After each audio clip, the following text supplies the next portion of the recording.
Assalamualaikum warahmatullahi wabarakatuh. Perkenalkan, nama saya Siti Nur Hasana dari kelas non reguler semester 3. Ingin mereview jurnal yang telah saya pahami dengan judul Pertanggungjawaban Pidana Anak sebagai Kurir dalam Tindak Pidana Narkotika yang disusun oleh I. Wayan Govinda Tantra, Made Minggu Widiantara, dan Luh Putu Suryani dari Fakultas Hukum Universitas Warmadewa Denpasar Bali, dan diterbitkan pada tanggal 20 Juli 2020. Baik, langsung saja. Jadi masalah penyalahgunaan narkotika di Indonesia sekarang ini dirasakan pada keadaan yang mengkhawatirkan.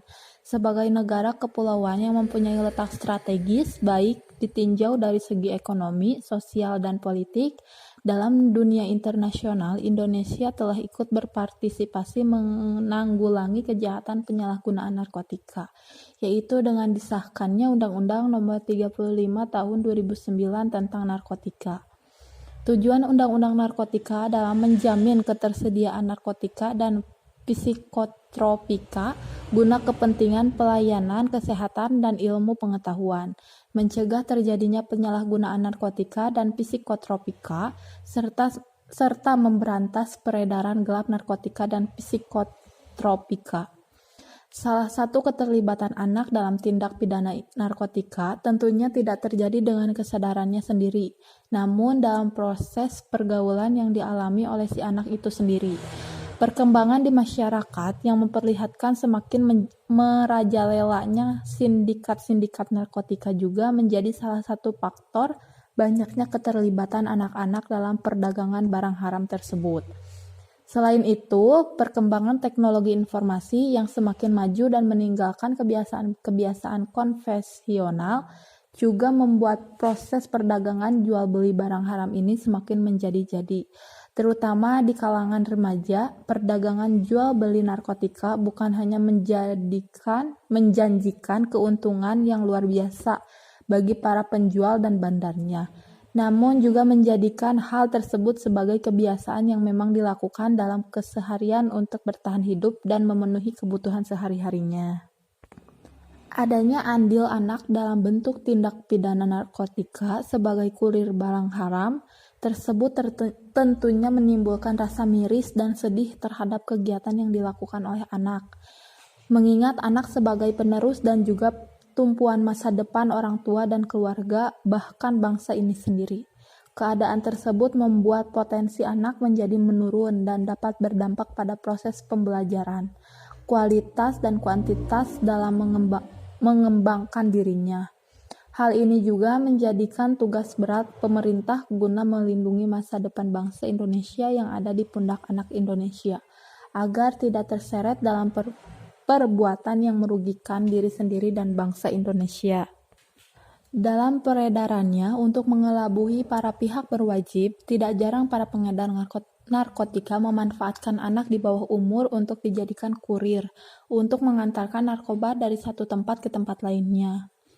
Adanya faktor-faktor seperti dijanjikannya imbalan yang lumayan besar, serta kurangnya pengetahuan terhadap narkotika yang merupakan membuat anak di bawah umur menjadi sasaran bandar narkotika dalam mengedarkan narkotika secara luas dan terselubung.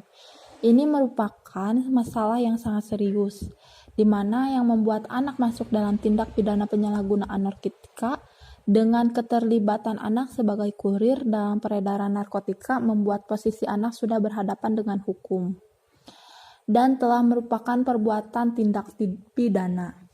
Hal tersebut tidak terlepas dari permufakatan jahat yang dibuat oleh sindikat narkotika guna mempermulus proses peredaran barang haram yang tersebut. Dengan pengesahan Undang-Undang Nomor 11 Tahun 2012 tentang Sistem Peradilan Pidana Anak, memiliki tujuan untuk memberikan dan mewujudkan sistem peradilan yang benar-benar memberikan perlindungan dan keadilan hukum bagi anak yang berhadapan dengan hukum. Undang-undang sebelumnya telah dianggap tidak mampu memberikan perlindungan yang komprehensif pada anak yang berhadapan dengan hukum saat ini. Tidak hanya dengan Undang-Undang SPPA, anak juga memiliki instrumen hukum lainnya yang memberikan perlindungan hukum apabila terkait dengan tindak pidana, yaitu Undang-Undang Nomor 35 Tahun 2014 tentang perubahan atas Undang-Undang Nomor 23 Tahun 2002 tentang perlindungan anak. Dengan adanya UU PA ini juga memberikan perlindungan hukum kepada anak yang komprehensif serta bertujuan untuk memberikan konsep perlindungan yang menyeluruh pada anak dari segala bentuk tindak pidana yang ada, sehingga anak dapat beraktivitas dan menjalankan kesehariannya terbebas dari bentuk tindak pidana. Pada penelitian yang disusun oleh Hidayat, Anam, dan Helmi pada 2018 mengungkapkan perlindungan hukum yang diterapkan bagi anak yang menjadi kurir narkotika diantaranya adalah penghindaran dari penangkapan, penahanan, atau penjara, pemberian keadilan di muka pengadilan anak yang objektif, tidak memihak, dan dalam sidang yang tertutup untuk umum. Penghindaran dari publikasi atas identitasnya, pemberian pendampingan orang tua atau wali dan orang yang dipercayai oleh anak, dan pemberian advokasi sosial.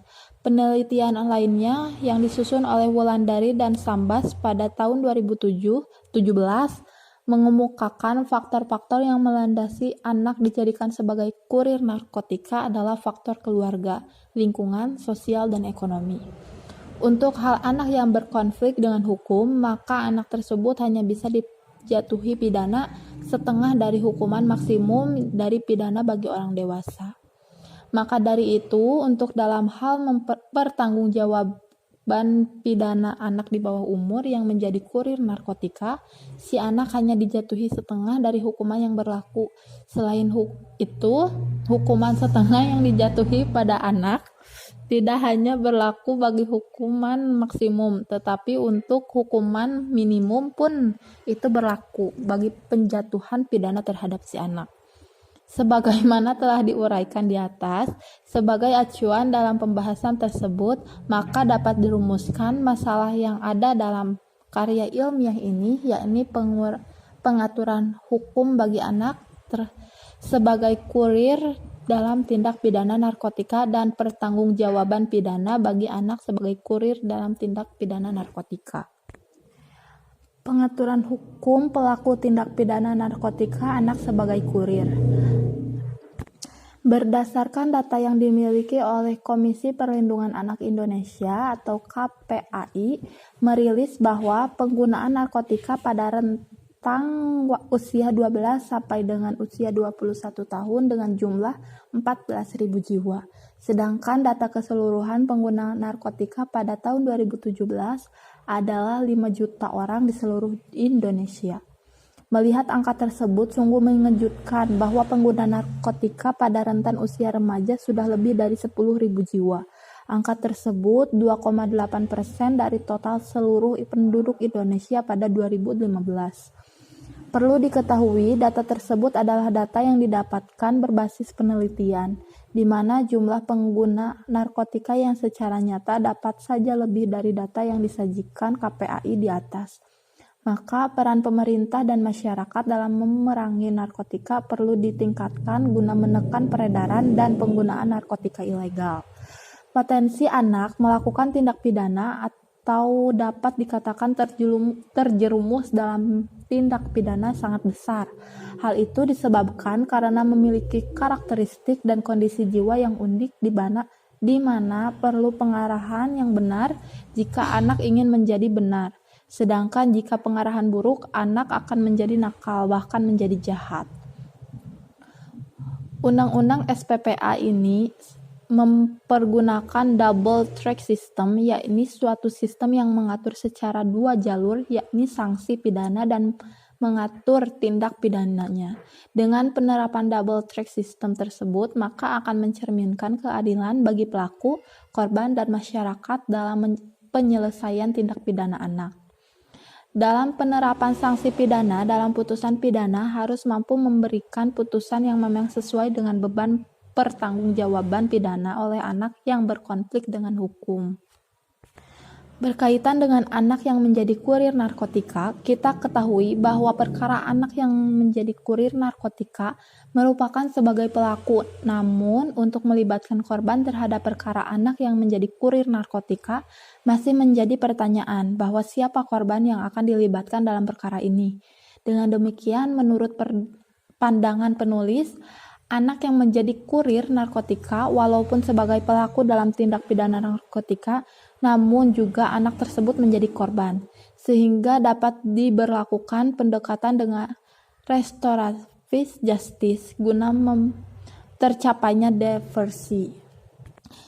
Penegakan hukum tindak pidana yang dilakukan oleh anak harus dilakukan dengan hati-hati dan berlandaskan akan rasa pertanggungjawab kepada pelaku, korban, dan masyarakat yang dilakukan oleh para penegak hukum, yakni kepolisian, kejaksaan, dan kehakiman. Memberlakukan restoratif justice dilakukan dengan tujuan pencapaian diversi yang diharapkan anak yang berkonflik dengan hukum terhindar dari sanksi pidana formal, dengan mengarahkan penerapan sanksi pidana alternatif tanpa penjara. UU SPPA memberikan perlindungan dan kepentingan yang mengutamakan perlindungan dan memberikan keadilan bagi anak yang berkonflik dengan hukum. Pertanggungjawaban anak sebagai kurir dalam tindak pidana narkotika. Anak sebagai bagian dari subjek hukum jika dikaitkan dengan tindak pidana dapat menjadi pelaku tindak pidana. Misalnya pencurian, narkotika, dan lain sebagainya. Walaupun jika dipelajari lebih lanjut, maka seorang anak yang melakukan tindak pidana juga merupakan korban, namun perbuatan yang dilakukan tetap salah dan harus dipertanggungjawabkan, demi memberikan pembelajaran, bukan pembalasan atau penghajaran. Doktrin hukum pidana terdapat beberapa alasan yang mendasari hakim guna tidak menjatuhkan hukuman pidana pada pelaku tindak pidana atau kepada terdakwa dalam pengadilan karena melakukan suatu tindak pidana. Hal tersebut didasarkan atas alasan penghapusan pidana. Alasan penghapusan pidana merupakan instrumen hukum yang dipegang oleh hakim dan dalam memutus perkara.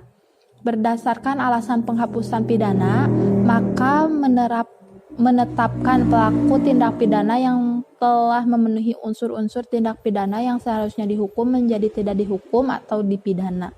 Hakim menjalankan kewenangannya dalam dirinya sebagai yang menentukan mengenai keadaan khusus atau alasan penghapusan pidana dari diri terdakwa. Hamdan 2012. Rentannya anak terkait tindak pidana, baik korban maupun pelaku tindak pidana, yang merupakan makhluk khusus di mana memiliki peran strategis yang secara tegas dinyatakan bahwa negara menjamin hak setiap anak atas kelangsungan hidup, tumbuh, dan berkembang, serta atas pelindungan dari kekerasan dan diskriminasi, maka perlu dilindungi hak-haknya dalam peraturan perundang-undangan. Selama ini, peran anak dalam tindak pidana narkotika biasanya berfokus sebagai pecandu atau pengguna dan kurir narkotika. Hal tersebut dikarenakan anak dianggap masih belum mampu dalam melakukan tindak pidana, padahal hal tersebut bisa saja terjadi. Misalnya, memanfaatkan anak sebagai kurir, maka bandar dan pengedar tidak perlu membayar anak tersebut dengan uang secara langsung, namun cukup dengan mengiming-imingi dengan narkotika, sehingga anak dengan polosnya melakukan tindak pidana tersebut. Atau seorang anak yang memang tidak kecanduan narkotika, akan tetapi dengan diiming-imingi uang jajan, mau mengantar sebuah barang di mana anak tidak tahu isi barang yang diantarnya. Akibat keterlibatan anak dalam tindak pidana narkotika sebagai kurir telah mendukung dan menyebabkan kerusakan parah pada korban atau pengguna narkotika. Kerusakan yang ditimbulkan narkotika bagi pengguna sangat sulit untuk dipulihkan. Hal itu disebabkan karena kecanduan narkotika merupakan kondisi atau penyakit yang sangat sulit untuk dijelaskan.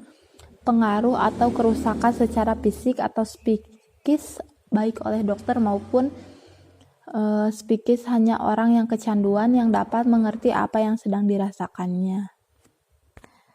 Peran anak dalam tindak pidana narkotika sebagai kurir narkotika selain sebagai pelaku yang melakukan tindak pidana, namun juga memperlihatkan posisi anak sebagai korban dari peredaran narkotika tersebut. Sampai saat ini, menjadi pertanyaan mengenai siapa sebenarnya yang menjadi korban dalam perkara pidana anak sebagai kurir, sehingga anak sebagai pelaku tindak pidana juga sebagai korban, sehingga pendekatan secara keadilan restoratif menjadikan pilihan yang paling cocok. Berdasarkan uraian-uraian yang telah saya sampaikan, dapat ditarik kesimpulan untuk menjawab masalah yang dapat dalam karya tulis ilmiah ini, yakni pengaturan hukum bagi anak sebagai kurir dalam tindak pidana narkotika, potensi anak melakukan tindak pidana atau dapat dikatakan terjerumus dalam tindak pidana sangat besar. Hal itu disebabkan karena memiliki karakteristik dan kondisi jiwa yang unik, di mana perlu pengarahan yang benar jika anak ingin menjadi benar, sedangkan jika pengarahan buruk, anak akan menjadi nakal, bahkan menjadi jahat. UU SPPA saat ini mempergunakan double track system, yaitu suatu sistem yang mengatur secara dua jalur, sanksi pidana dan mengatur tindak pidananya. Dengan penetapan double track system tersebut, maka akan mencerminkan keadilan bagi pelaku, korban, dan masyarakat dalam penyelesaian tindak pidana anak. Dalam menetapkan sanksi pidana dalam putusan pidana, mampu memberikan putusan yang memang sesuai dengan beban pertanggungjawaban pidana oleh anak yang berkonflik dengan hukum. Pertanggungjawaban pidana bagi anak sebagai kurir dalam tindak pidana narkotika. Doktrin hukum pidana terdapat beberapa alasan yang mendasari hakim guna tidak menjatuhkan hukuman pidana kepada pelaku tindak pidana atau kepada terdakwa dalam pengadilan karena melakukan suatu tindak pidana. Hal tersebut didasarkan atas alasan penghapusan pidana. Alasan penghapusan pidana merupakan instrumen hukum yang dipegang oleh hakim dalam memutuskan perkara. Berdasarkan alasan penghapusan pidana, maka menetapkan pelaku tindak pidana yang telah memenuhi unsur-unsur tindak pidana yang seharusnya dihukum menjadi tidak dihukum atau dipidana. Peranan anak dalam tindak pidana narkotika sebagai kurir narkotika selain sebagai pelaku yang melakukan tindak pidana, namun juga memperlihatkan posisi anak sebagai korban dari peredaran narkotika tersebut. Sampai saat ini pula menjadi pertanyaan mengenai siapa sebenarnya yang menjadi korban dalam perkara pidana anak sebagai kurir, sehingga anak sebagai pelaku tindak pidana juga sebagai korban, sehingga pendekatan secara keadilan restoratif menjadikan pilihan yang paling cocok. Mungkin sekian pembahasan review jurnal dari saya. Mohon maaf bila ada kesalahan. Wassalamualaikum warahmatullahi wabarakatuh.